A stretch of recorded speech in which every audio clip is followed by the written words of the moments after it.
కొంత దూరం సాగాలి పయనం, చేరాలి నా గమ్యం బంగారు నగరం.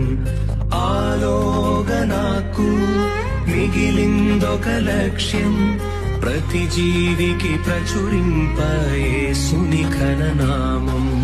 ద్వేషం రగిలించే తరములకు ప్రకటించిన యేసుని సిలువ ప్రయాసం, తన మరణ సందేశం.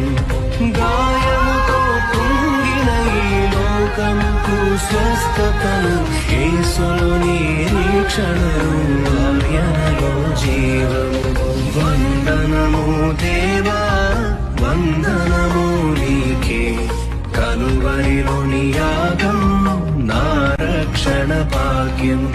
బ్రతికెదని కొరకే ఇరుకులు ఎదురైనా, చావైతే వేలే నిన్ను చేరే తరుణమే.